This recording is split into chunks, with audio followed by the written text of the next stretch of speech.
Hi, everyone. Welcome back to Tech Leaders Unplugged. I'm Tullio Siragusa, your host, and today I am getting unplugged with Gustavo Barbosa, who is the VP of Engineering at Loadsmart. Hey, Gustavo, welcome to the show. How are you?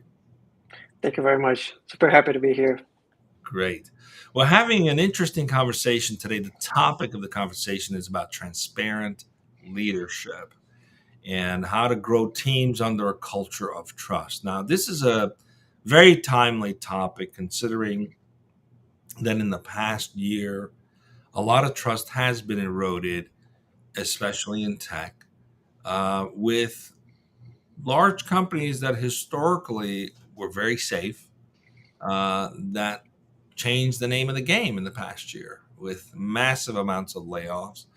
And so trust has definitely been eroded, and the key thing here that we're going to talk about is transparency and how to build more trust. So before we dig into that and see what we can learn from Gustavo's experience, let's get to know you a little bit. How did you get here? Tell us a little bit about you and Yep. Loadsmart, please. Thank you. Yeah, of course. Thank you, Tulio. Yes, I've been a software engineer for more than 15 years now. I was born and raised in Brazil, the beautiful city of Rio de Janeiro. I've worked for big companies in Brazil, also like small startups. Some of them succeeded, others not much. And then back in 2015, I was contacted by these guys from Loadsmart, like the founders of the company. They were looking uh, to found the company and to start their engineering team. They were not tech, they were not in tech, so they wanted someone that they could trust and that would delegate the whole responsibility of growing the engineering organization within the company. So that's how they found me. I was a senior engineer back then. I joined the company to work as a software engineer, like working primarily on their mobile applications, like building both iOS and Android apps from scratch with them. And then, of course, the company started to become successful and grow and grow and grow. And then that was the moment where we decided that maybe we need some organization here, and maybe we need to like create like proper teams, define their domains, responsibilities, and that's when the managerial challenges start to happen, right? So uh, management was something that I was always curious about. Like I had like smaller experience in the past, but I wanted to get back to it when I could. So that was the first opportunity, and then I became a tech lead manager. That was maybe 5 6 years ago, and then the company continued to grow, grow, grow. I became a director of engineering, and then most recently, 2 years ago, the VP of engineering at the company. So here is where we are right now. It's a very different challenge from the one when I joined the company 8 years and a half ago, but still super exciting. Just to talk a little bit about your growth trajectory here. When you joined, I think you said there were 8 people in the company. Correct. I was the eighth one. Yeah, Eight, third and engineer now there are and how eighth many? employee. How many are now? Now I think a little over 600. Six. We got to a point that we were 800, but we reduced the team a bit, and now we're 600 and some. Okay. Big growth. So in 8 years, that's over 100, almost 100 people a year. So let's talk about the topic of conversation today. Uh, you've chosen to talk about transparency. Why is that such an important topic as it relates to building trust in the organization? We talk about that, but what does that actually mean? Like, is that a foundational thing? How do you foster that? What does that mean from your point of view? Yeah, for me, it's part of the culture, and I always believe culture is a top-down thing. Like it doesn't matter like how the team thinks about what the culture is. If someone at the top, their leaders don't think alike, then in the end, it's gonna be their decisions, and those decisions will directly influence the culture downwards. So it has to be something from the top. So when it comes to transparency, for me, it's some people think that transparency is about like telling everyone everything that you know. I don't think that's the case. It's much more on the lines of not hiding what you don't need to hide, and that's when you start to connect with people. I remember in my past experiences, like questioning decisions and what are these leaders doing this or that, like why am I the last one to know about this, like why, like was this thing like being hidden from the rest of the team for this whole time. And the answers sometimes were like, I don't know. And just because like those things start to happen, I think that's when you start questioning uh the why and why those decisions were hidden. So I think, again, like it's much more about like creating a connection, knowing that like we're there to listen to everyone, to get their feedback, to pass along the message that we can, and that will like eventually create trust, because if they know that you're doing whatever you can when it comes to give this transparency that is needed, I think you make stronger relationships in the end. And this could go even beyond the company, or professional, professional circle, even like personal lives. But that's in essence what I believe. So, trust can help improve team productivity, collaboration, and overall employee satisfaction. But that has been very much eroded in the past year. So, how do you rebuild that? Is transparency enough? What else is needed in your experience, having seen the kind of growth you have? How do you keep building trust, and how do you leverage transparency in a way as a way to do that to enable more collaboration, more teamwork, and even more productivity? Like, what are some of the key, if you had to pick two or three key things that you practice on a day in and day out basis, what would those be?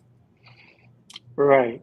And as you mentioned, like trust is very difficult to build and very easy to lose trust, right? And you have to like restart from the beginning sometimes.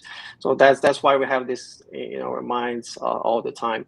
So a couple of things that we have been doing here. One is, and possibly the thing that I'm the most proud of, is like since COVID, when many people started losing their jobs, I think that was the moment where the market shook a little bit, and people would have questions like all around, and they would talk to each other all the time, like engineers or as peers. They would talk to each other like, "This is how I feel. I don't feel like super great. What do you think is gonna happen?"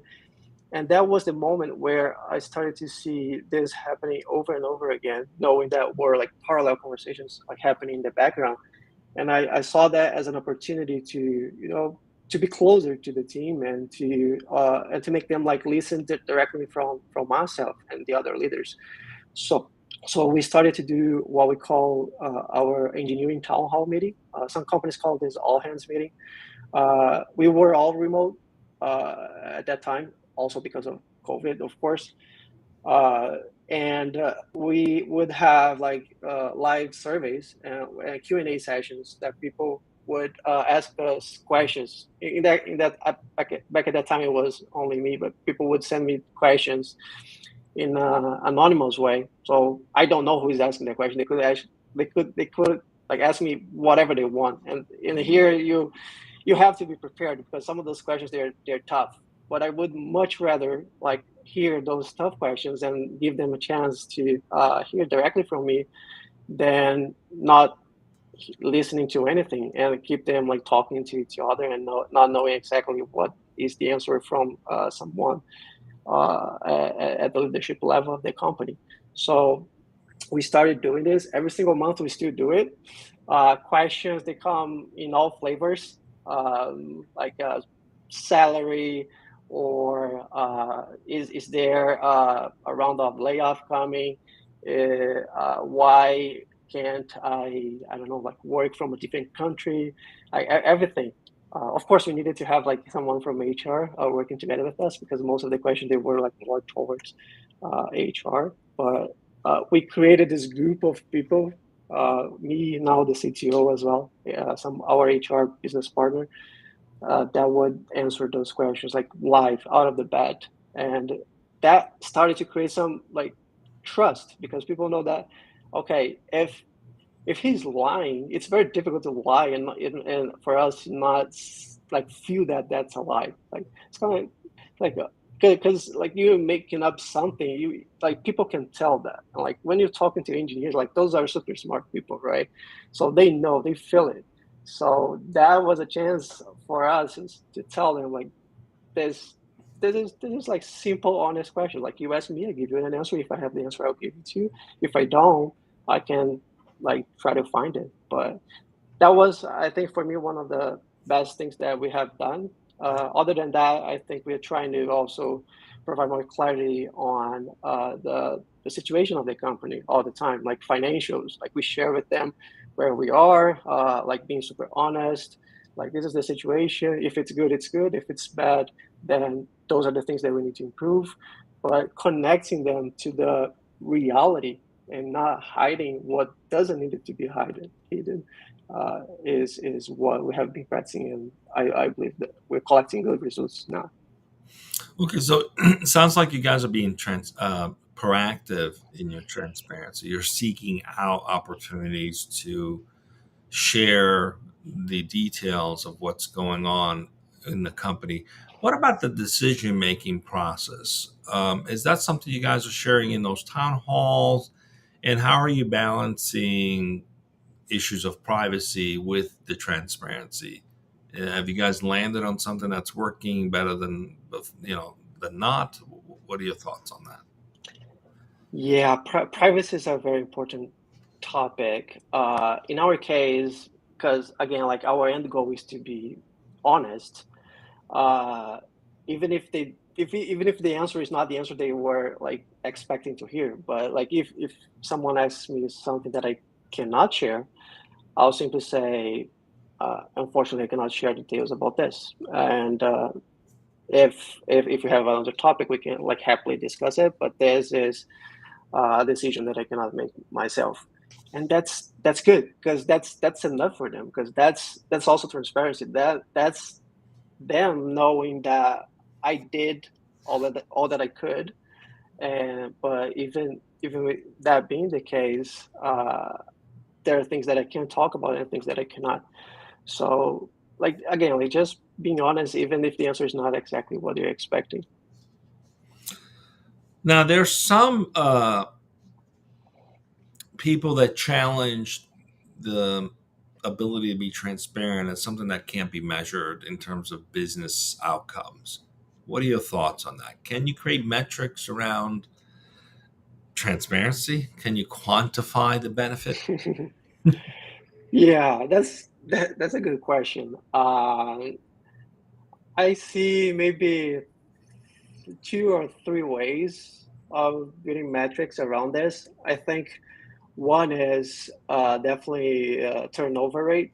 Like we have been having like low low turnover rates for some time now, and one thing that I will always make sure that we capture is whenever we're doing our exit interviews for those little cases, we want to capture what's their perception on our leadership, the engineering leadership, and if that was one of the reasons that made make their decisions. So that's one. It's a bit like not quantitative, more of a qualitative type of feedback, but still turnover rate can be quantitative. Another one, and this one I like a lot because it tells me lots of things. But when we do the town halls, as I was saying, they can send the questions anonymously. They choose if they want to send it anonymously or not, and they can simply put their names there if they want to. So every single town hall, in the end of it, I try to collect out of all the questions how many were sent anonymously and how many people identified themselves. Like that's a percentage. And I remember one day we got, I don't know, like maybe more than 30 questions, and around like 60% of them were people identified themselves. They were not anonymously. For me, that tells me many things. But the most important thing is that they're safe to ask me whatever is the question, right? They don't fear the consequences of asking those questions, and me knowing exactly who asked that question to me. For me, that's great, because that creates a safe zone, a safe environment for them to ask whatever question that is, regardless of how tough they are. So, and the third one I would say is our NPS, our Net Promoter Score, and we do this every 6 months, and we always go through the answers as well, and we check one of because one of the topics, one of the criterias is trust in leadership. So we use that score as a thermometer to know exactly if what we do is working or not. So yeah, I think these three examples are good to I really measure. like this the example of I mean that's very measurable. The idea that you put a survey out or a question out, and how many people will self-identify versus being anonymous, and that tells a lot about whether they trust that they're safe to just express themselves, and that's a very interesting metric. Anyone who's questioning whether transparency works should try that and see how many people willingly give their names in giving feedback Yep, to issues of the organization. exactly. So let's dig in a little bit more. One of the outcomes of having more transparency is really a sense of more ownership, right? If I know what's going on and you're open with me, I also have the ability to openly share and be transparent the other way around. It's a bilateral collaboration. Yep, So yep, there's an increased sense of ownership, um, creativity, even dare I say a better improvement, a better sense of belonging, and which leads to higher retention and even yes, highly engaged workforce. Um, 100%. I'm curious to see how it works the other way around. Are people proactively more open to coming up with ideas, challenging the status quo?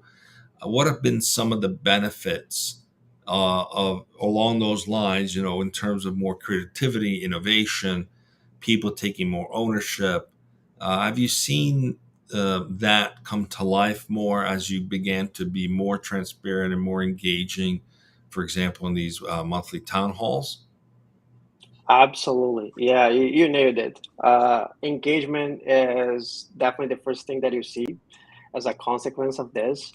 I think the more people trust their leaders and the company, the easier it is for them to give their 100% and to be really engaged. Because the opposite is also true, right? If you don't know what's happening, then you start to challenge decisions, and then at some point you stop like having faith on whoever is making those decisions.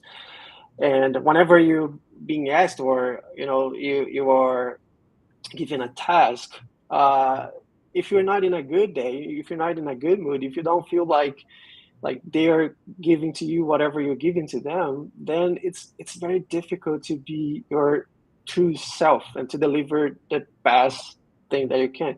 And in my opinion, I have never measured this, but in my opinion, I think it's even difficult to have like when it comes to coding, like the quality of the code, the quality of your solutions, I do think are impacted by this. When you're super happy, super engaged, you trust whoever is working around you. I think that's the environment that is created around you that makes you feel safe, and you don't have to think about those things, because someone else is taking care of those, and you can solely focus on doing what you do best, which is like your craft. So I think again, like everything starts with transparency and trust and connection. To then we start, so to then have those consequences that are like engagement, retention, delivering your 100%, the quality of your craft, and in the end, people's happiness. Like we spend 8+ hours a day working with each other. It's a lot of time. If during those 8 hours you're not happy with whatever you're doing, then like chances are you're not happy with your overall life. So how can we make that a place that, yes, it is challenging, but at the same time it is still uh, good, and you feel safe, and you feel like you can be your truly self. Well, Gustavo, it's been great to have you. Such great points and tips here. I mean, truly, it requires a high level of emotional intelligence and vulnerability to be transparent. And a lot of companies are so focused on spinning up all the positive, and sometimes you just got to be open about here's what's happening, and that creates more engagement, but ultimately create psychological safety for people, right? Right. If the company from the top is willing to share the blunders, then I can, share my blunders too and grow, and we can all grow together. And that's ultimately going to create a very powerful team environment where everybody's working with a lot of intimacy towards the same goal. So, congratulations. Stay with me as we go off there in just a second.